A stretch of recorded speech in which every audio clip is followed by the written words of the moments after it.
first official video. Today we're gonna go to the junkyard. Most car guys, one of their favorite places. A lot of mafia guys' favorite places too. They can hide bodies at the junkyard and stuff. But hopefully we don't run into those guys. But first, since I'm fat, we're gonna stop and get some food.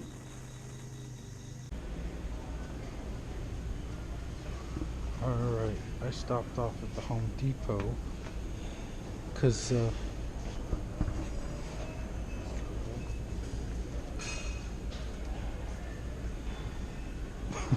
because I realized that I'm missing some vice grips and my tools that I have at home. I took all that stuff to work. So I need some vice grip stuff. Need one of these.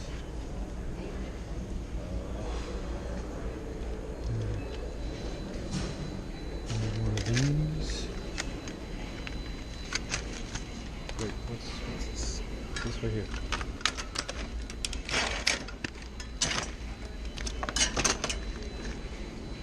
Yeah, let's get that one.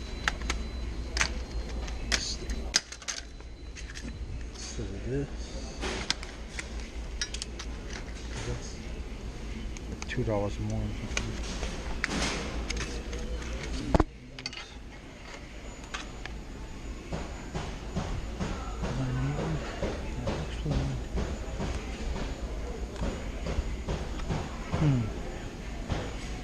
And sometimes, see how these look rounded right there? You can get where they're like flat, where they have flat teeth. Those are good for like nuts and bolts and stuff. Or something that's flat or square. I do not see that.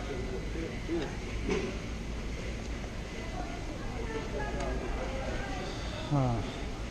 Oh well.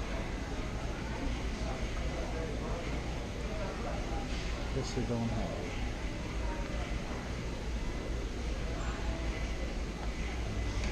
That's weird.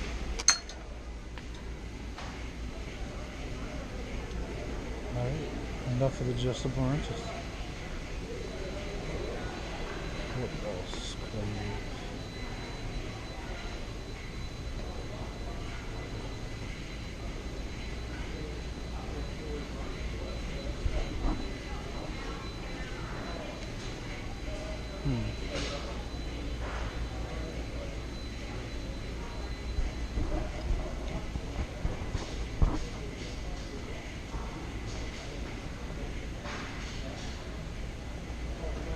Oh, there's the pry bars.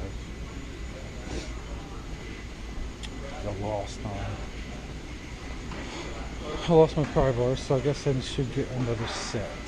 So, let's see.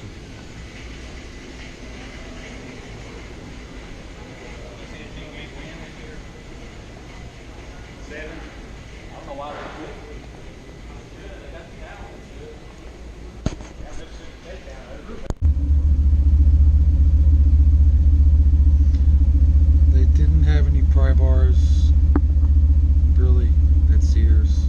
I mean,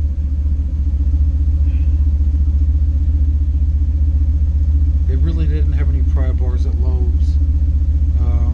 They're kind of sucky, so I didn't get any pry bars. Now I'm off to the junkyard like a recent friend.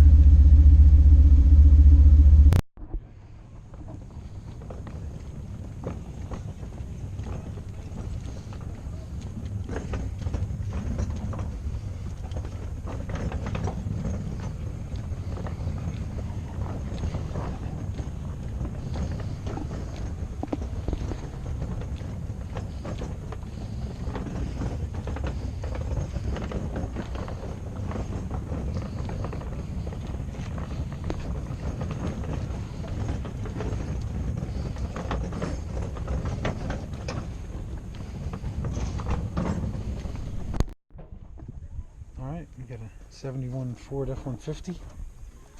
It's pretty sweet. These are cool. It's got a V8. It was a stick car. These old dashes are cool. They're all metal and stuff. I'm not a Ford guy, but you know, it's got a water only. The fuck is that?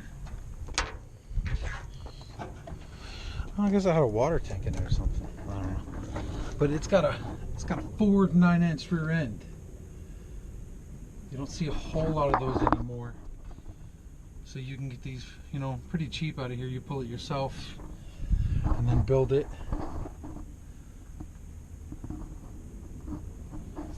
And then you have a good cheap rear end. You can cut the axle tubes off, and they have ends that go on it. You can get pretty much whatever brake setup you want to put on a weld on it. They have ends that slide over it that you can weld up, so you don't really have to get it centered or anything. It'll slide right over the tube.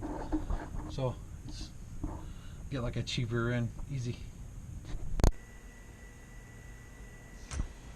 All right, well, I was going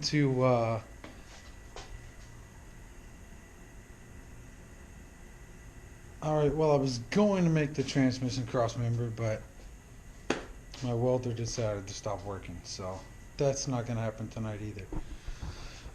So I guess I'll just go over my Blazer of what I've done with it and what's going on and everything.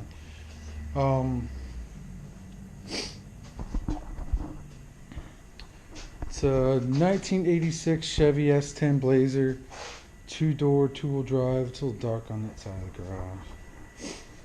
It had a 2.8 liter V6 in it. I think I paid like $300 for the whole thing.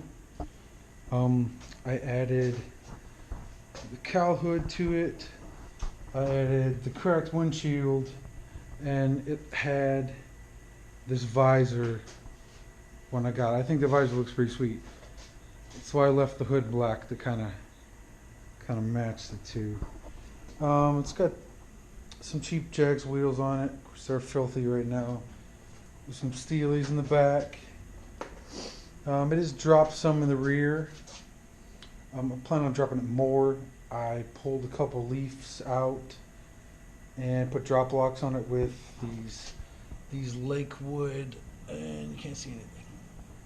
These Lakewood slapper bars that are on it.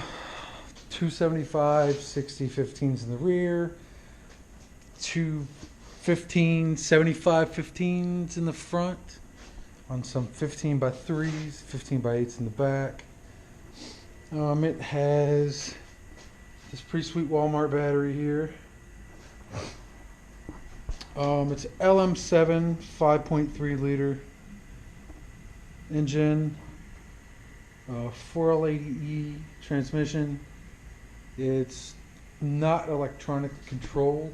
It's hooked up by a box that essentially just wires everything together and makes everything hot, and then you just shift it yourself. The only downside to that is that it has full line pressure all the time.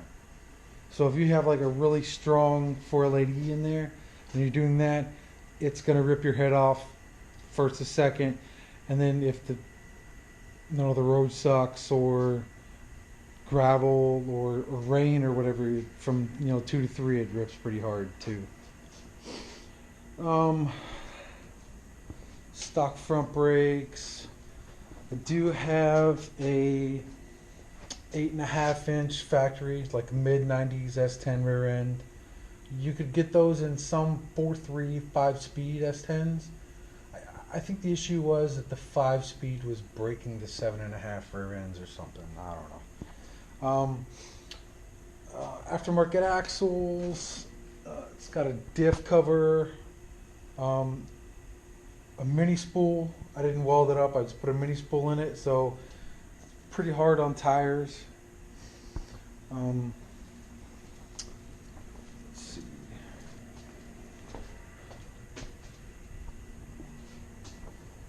I made a oil separator out of a water separator for a compressor. It works pretty good. Keeps oil out of the engine. I have one electric fan right there, and then I have one right down there, a bigger one and a small one. They work pretty good. It keeps it cool. Stock 4.3 radiator, shorty, stainless headers. I think they're stainless, something like that. No carpet. When I got it, the carpet was gross. B&M Pro Stick shifter on a pedestal that I made. It's a pretty sweet seat. Tack on the dash there. Another seat, and then no carpet or anything. Took the AC and everything out. Don't have any of that in there. The plan is eventually this engine, number 2 cylinder, consumes quite a bit of oil. The rings are a little weak in that one, so it burns oil in that cylinder. I'd like to turbo it because I have everything to do it. Oh, it is carbureted, by the way. I'm sure people are gonna bust my balls for that. I have this 6.0 with these heads that I'd like to put on it and then turbo it, or take the heads that are off that one, put it on this 4.8. I've got the hooker manifolds and crossover, and then this turbo that I'd like to put together and get on there. When I go turbo, I am gonna do a blow-through carburetor. I don't know, mainly because not a whole lot of people are doing it, I guess. I'm not sure. I would just rather do the blow-through carburetor. No issue with EFI. I work on EFI stuff all day at work. I've set up plenty of aftermarket EFI stuff. Just I'm gonna go carbureted. Oh, it does have. Let's see. It does have. You can't see them. It does have drop spindles in the front, and of course it's filthy tubular control arms in the top. That's pretty much it. It weighs about 3,000 pounds without me in it. I'd like to lighten it up a little more. I'm not sure what I can do. I don't want to do fiberglass fenders. I don't want to do fiberglass doors. I thought about doing like the plexiglass on the side, but I don't think anyone makes that, or plexiglass in the back. I'm not sure, but I guess that's about it. Next video, I'll do something different than what I did, which was pretty much a whole lot of talk and not a whole lot of doing much. And then I'll do, what I've done with the Camaro and what I'm going to do next with the Camaro. So, like, comment, and subscribe. Thanks, guys.